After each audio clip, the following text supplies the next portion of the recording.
Tilehurst End podcast by Reading fans for Reading fans. Hello and welcome to the Tilehurst End weekend preview.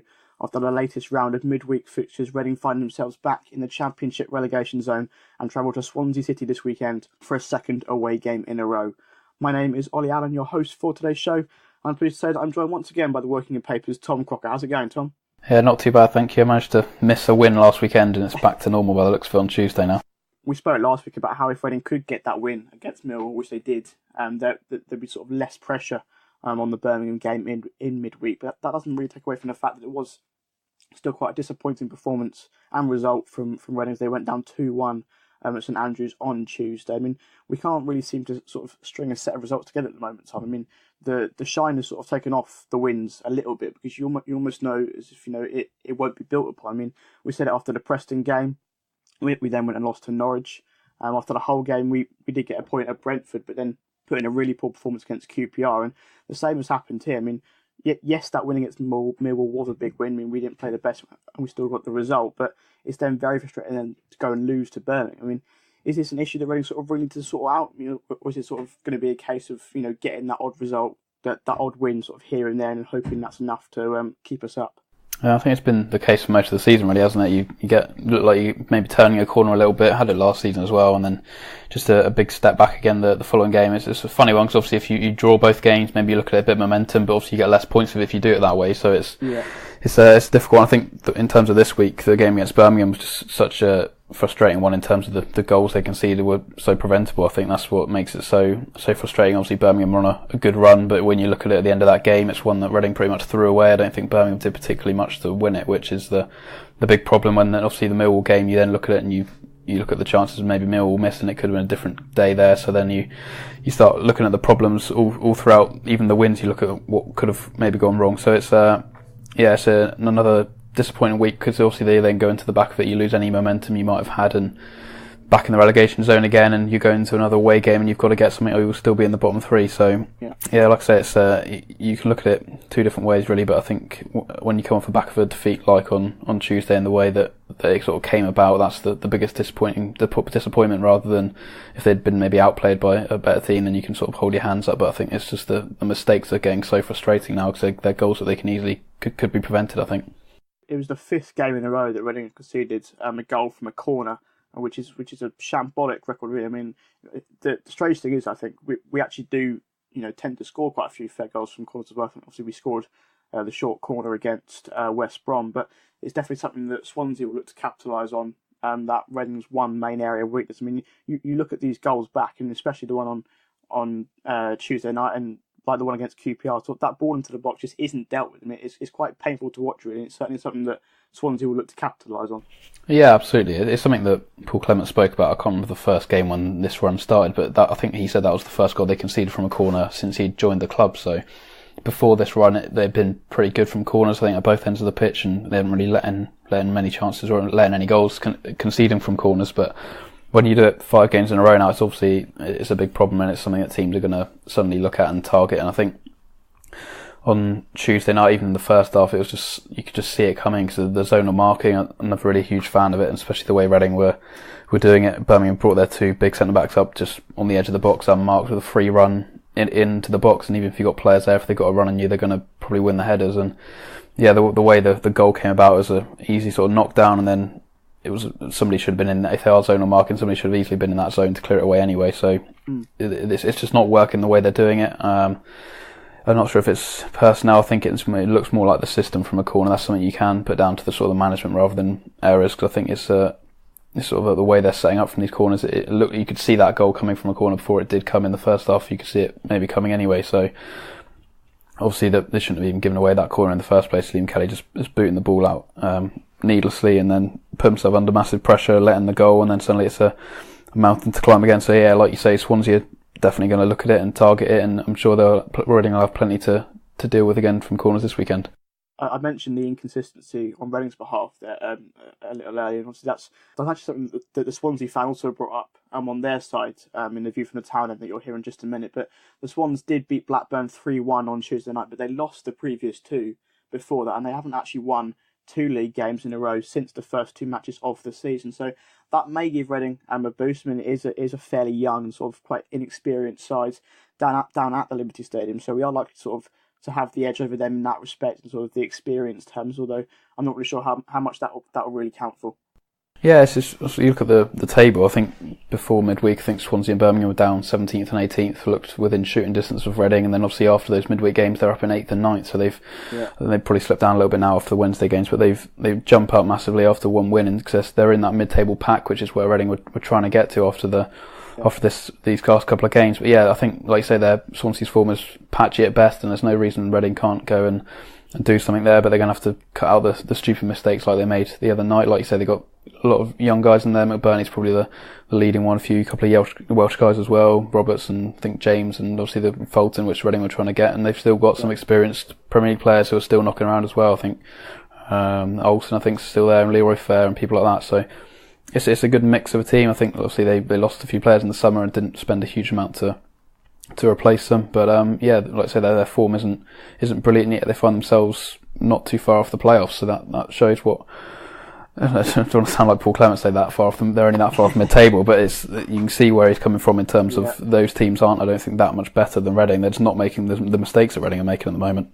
If you look at that sort of mid-table, patch, I think one win can sort of shoot you up 5 or 6 places. So although it is getting into that pack, Reading's still very much down at the bottom, as mentioned, now in the relegation zone. So, but if you can get those couple of wins, I think QPR and Birmingham were sort of really struggling down with Reading back sort of towards the end of August, and they've gone on quite a good run. I think before the Wednesday night games, they were both only a point off the playoffs, and we were talking about both QPR and Birmingham sort of struggling to survive this season. They've obviously both got wins against Reading, but it just shows what a couple of wins can do.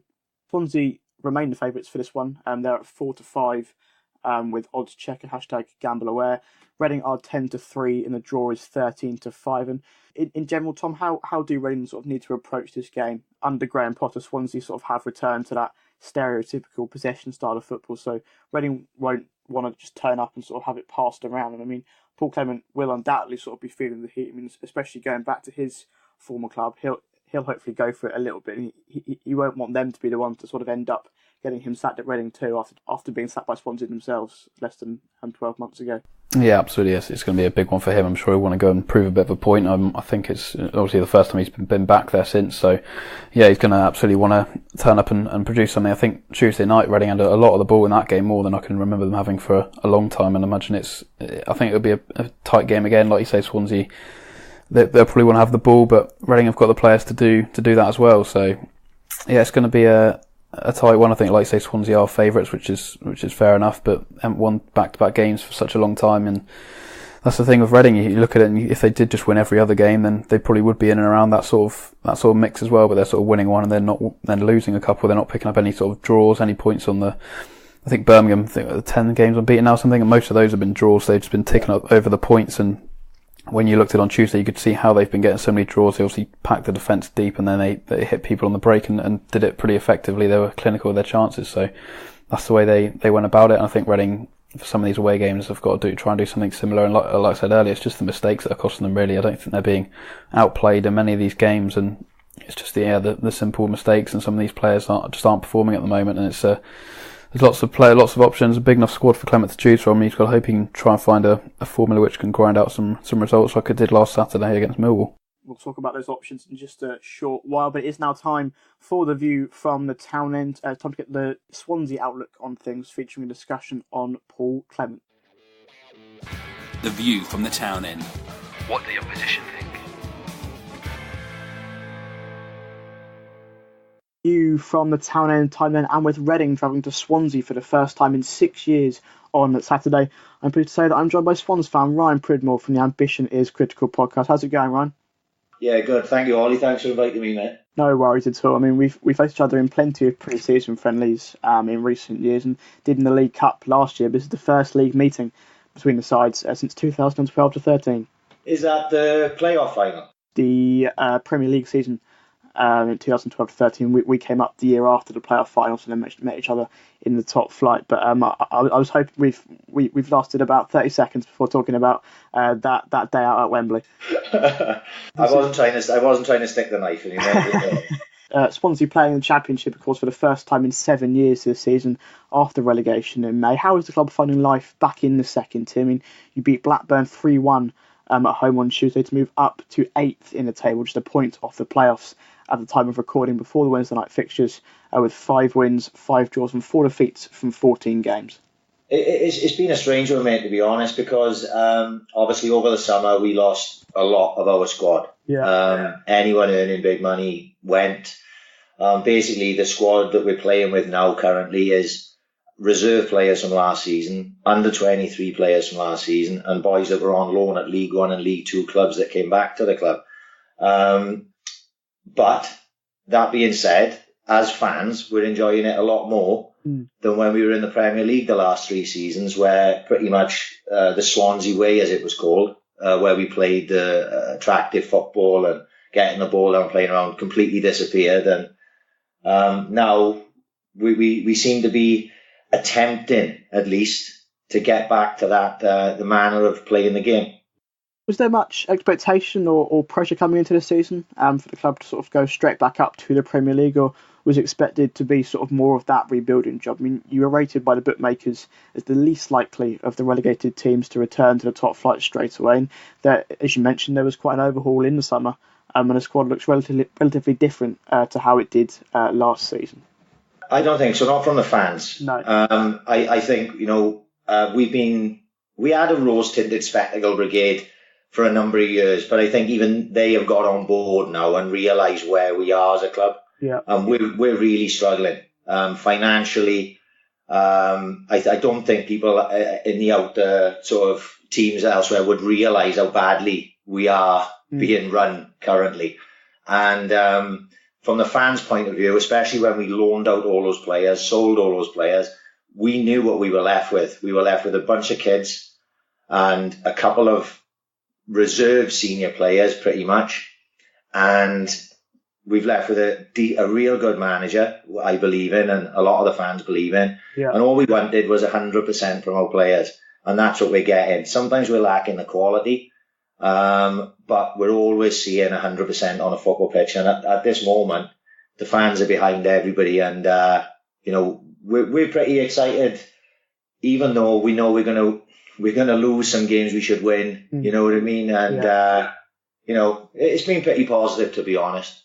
You touched on the manager there, Graham Potter, of course, and his first job in British football. He's obviously someone who did incredibly well in Sweden with Ostersunds and more than deserved his chance in this country. I mean, I said in the summer that I'd love to see him succeed because it would set an example for other younger coaches to go off and find success abroad and earn a chance in this country here that way. From his first few months in charge, is he good enough for the Championship? Massively, yes, yeah. You can see that he likes to play an attacking brand of football. Yeah. He's getting us back to the way we played when we got promoted, really, to the Premier League with Scott Sinclair we had then, and we played pace and we played the ball wide. Going forward, we play some lovely stuff, but also at the moment, if there was a negative thing to say about Potter, and it seems to be from all around the stands, is that he keeps chopping and changing. Yeah. Now, he would say that is because he has a young squad, a completely inexperienced squad, a small squad, and he's just trying to keep them from getting fatigued and from getting worn out, whatever. But what we're lacking then is a consistency to the way we play and the way we set up. It doesn't seem to be that we can keep 11 men on a pitch one game after another. It's constantly chopping and changing.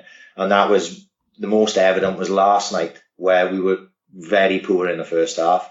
We changed back to what most people would describe as probably our strongest 11, and we were a completely different team in the second half. So everyone here is very positive about Graham Potter. But that is the only sort of negative being fired at him at the minute, is the changing of players consistently.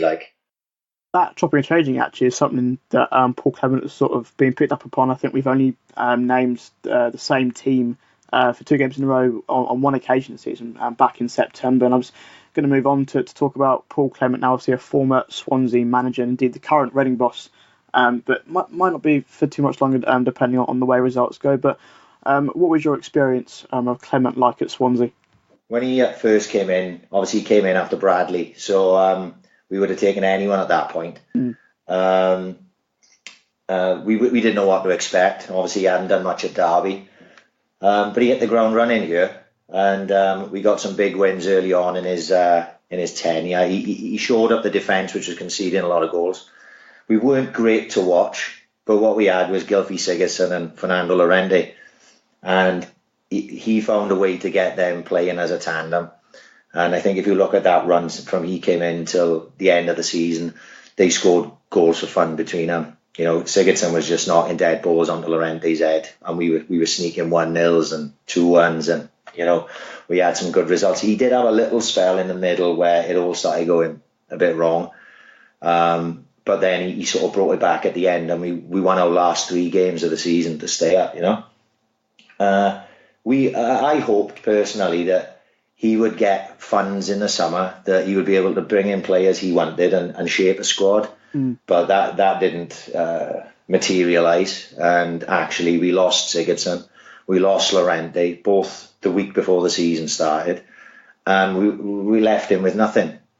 So, you know, I felt sorry for him in a lot of ways. We were poor under him at the start of last year, very poor, but I felt like he was handcuffed by the board, very much as Potter is being handcuffed now. And it was inevitable he was going to go. But, you know, I felt for him a bit. And, you know, I hoped that he would go on and do well, you know, for yourselves. Yeah. But obviously it doesn't seem to be going that way for you either. Like, yeah, it's a potentially quite similar scenario at Reading. I mean, he wasn't given an awful lot of money to work with in the summer. I think most of the signings were free signings. We only spent money on 2 players, Sam Baldock and Mark McNulty. So I think a lot of people would look at that in the summer and say that Clement may not have been given an awful lot of money to work with, much like you described at Swansea. Have you paid much attention to Reading's season in general so far? I mean, I suppose from the point of view from the rest of the league, I imagine we're sort of a team that many look at as one that they should be beating.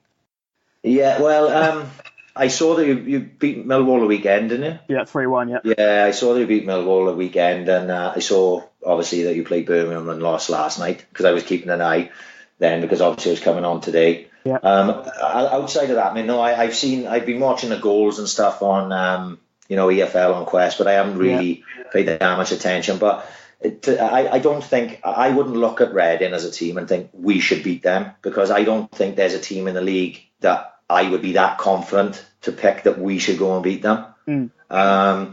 Like I said, we're going to be very up and down, and I think if you when you see us the weekend, you'll see exactly what I'm talking about. We can be in a 5-minute spell the best team in the league, and then in a 5-minute spell the worst team in the league. And I think a lot of that is down to inexperience. But going forward with the ball, we're you know, we can be very strong at times and very pacey. And we could potentially blow teams away. But I think we're going to have a very up and down season, and I think we'll just be around mid-table. Who do you think Swansea's key player will be at the weekend? Well, it really depends what type of side he puts out. Yeah. You know, our most talented player, without a shadow of a doubt, is Selina. And last night he started him wide on the left, and he was wasted. And then when he brought him into the number 10 position, we changed. And him and Dan James, who's a young local lad who's broke in this year, basically because we've had no choice but to play him, they absolutely ripped Blackburn to shreds in the second half. Them two, if they get together like they were last night, they're a handful for anybody. You know, with Leroy Fer, the problem is we would love Leroy Fer to be playing every game. He's our strongest centre midfielder, but he had a bad injury at midway through last year. He had an Achilles injury. So now they're just trying to manage him slowly back into games. So they're giving him 60 minutes here and 45 minutes there. Like, really speaking, we need him on a pitch for the full 90 minutes, but they just can't risk that, because if he goes, we're very, very lightweight through the centre of the park. And where we've struggled this year is in the physical games where sides are much bigger than us and they can bully us around the pitch, Finally then, Ryan, what's your score prediction for Saturday? How do you see the game panning out?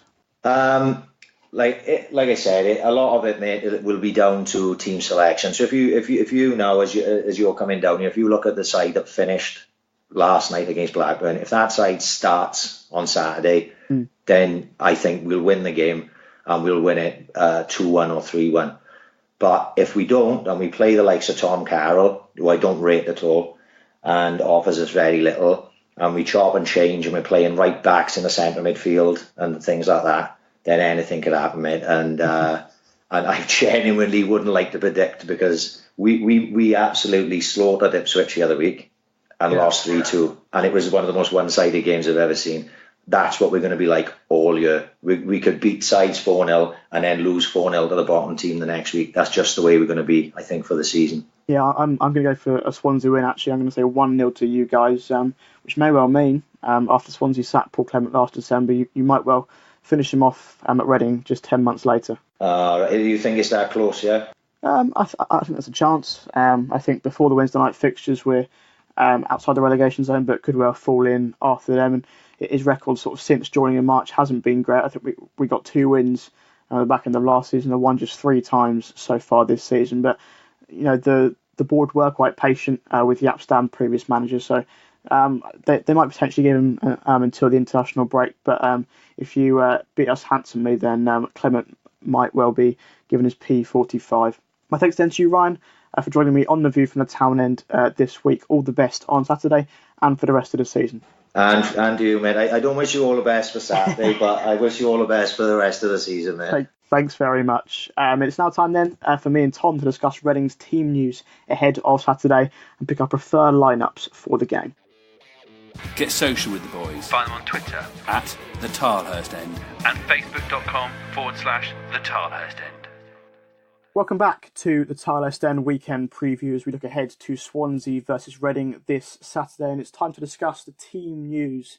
And I thought I'd look at which players weren't in the matchday squad for the defeat to Birmingham on Tuesday and sort of group them into 2 categories. Those that were injured and sort of those that just weren't picked by Clement full stop.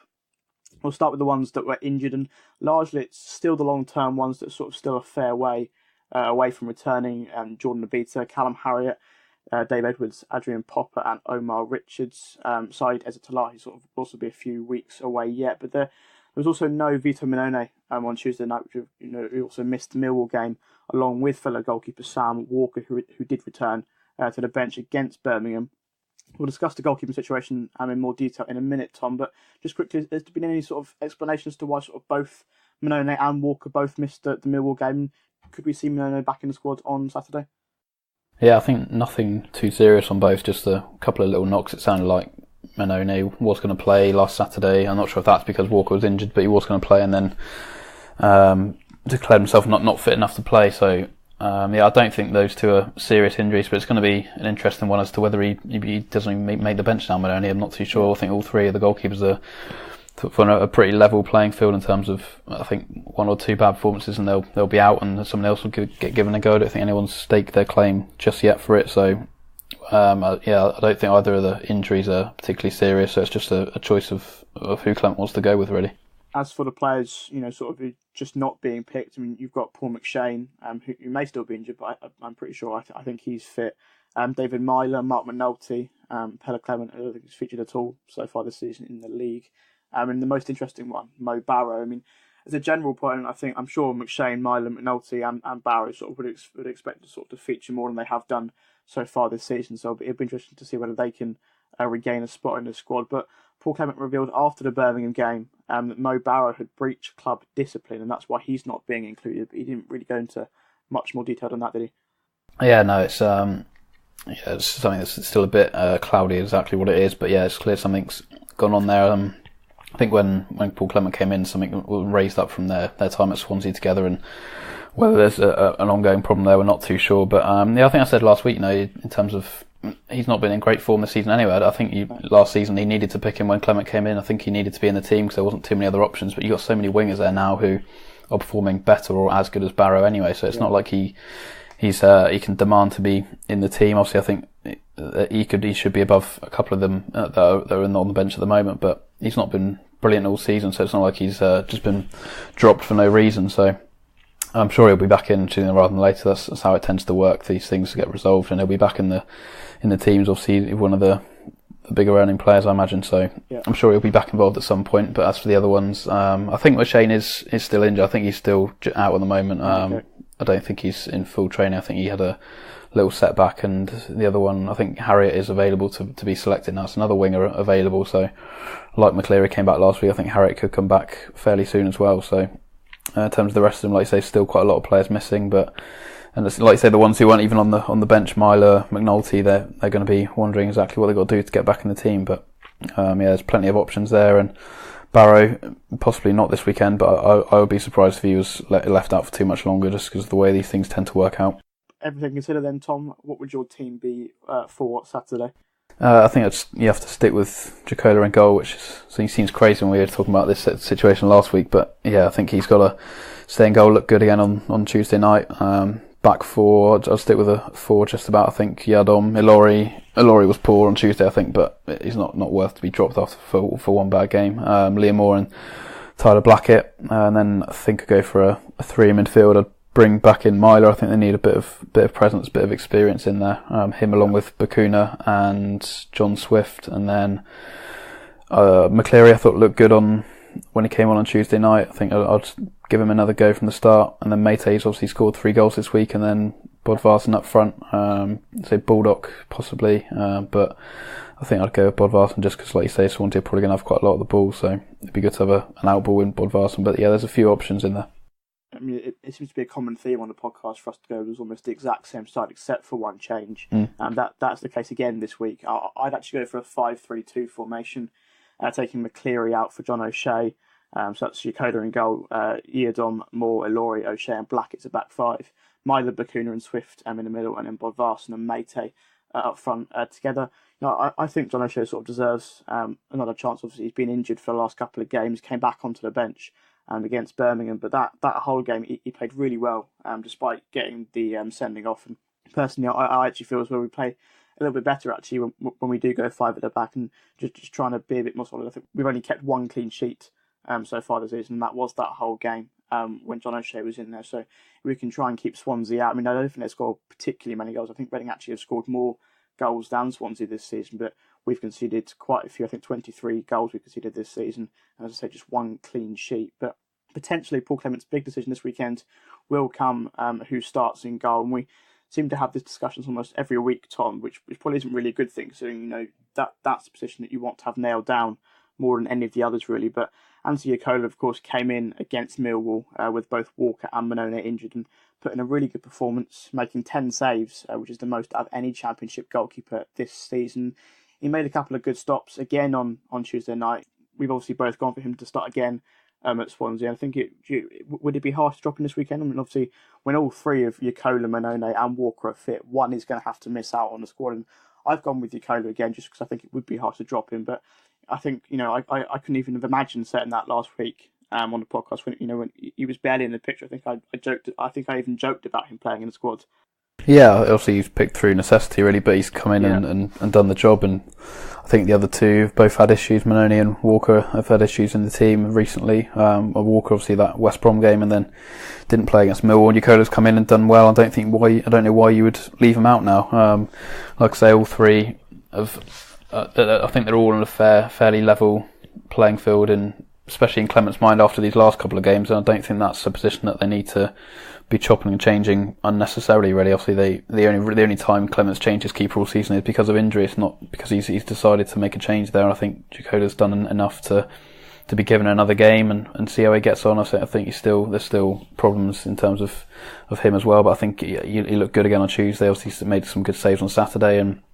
Yeah, I don't think there's any reason why you'd leave him out. It obviously makes a big decision of who you put on the bench again, and obviously when it comes to January, I think whoever's not even on the bench is going to be a bit miffed and not be particularly happy as they're not playing. But for now, I think you've got to stick with the people that are in form.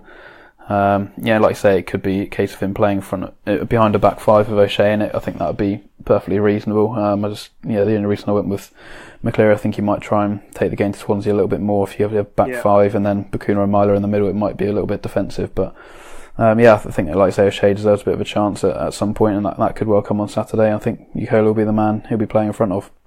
As you mentioned, we have both gone with David Myler in midfield. A player we talked about sort of in that category of being fit but not being selected at the moment. But I think for me, Liam Kelly has to come out of that side after Tuesday night.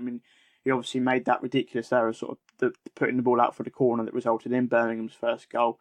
And for me, sort of a midfield with both Liam Kelly and John Swift in it is just a little bit lightweight for me. I suppose in an ideal world you would have Ezra Talahi in there, but in his absence, I think a Myler recall sort of certainly seems logical, sort of to add that bit of strength into the midfield.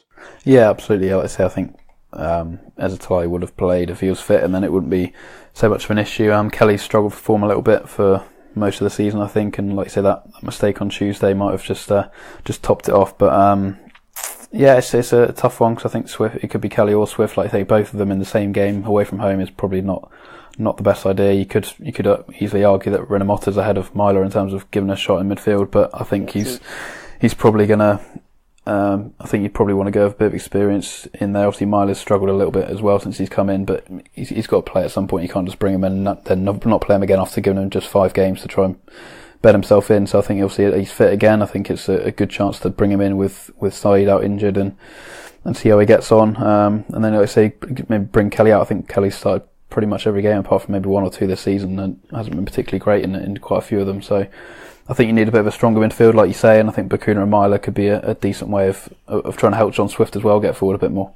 Well, I think if Myler can't get a game when Ezra Talahi is injured, he's not got much hope for the rest of the season. When he returns, and it's certainly looking a bit bleak for Dave Edwards when he returns. Opportunities looking limited for him if and when he does come back into the side.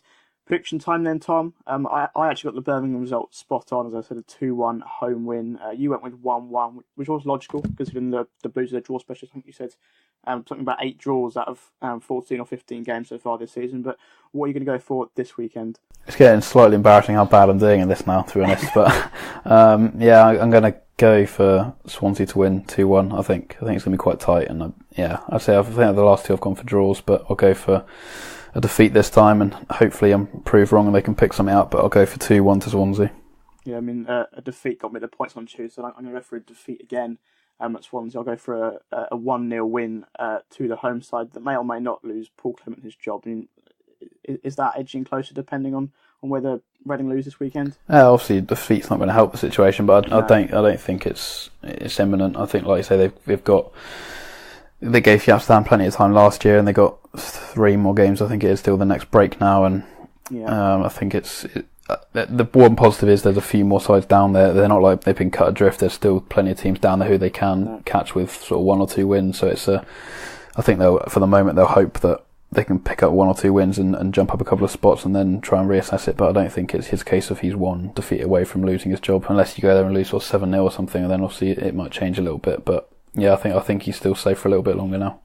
We play Ipswich at home in 2 weeks' time. Another side very much down there and sort of struggling for form so far this season. So that might be more of a crucial game than this one is. But whatever happens at the Liberty Stadium will be reviewed in detail on the main show with Mark Mayo early next week. So look out for that.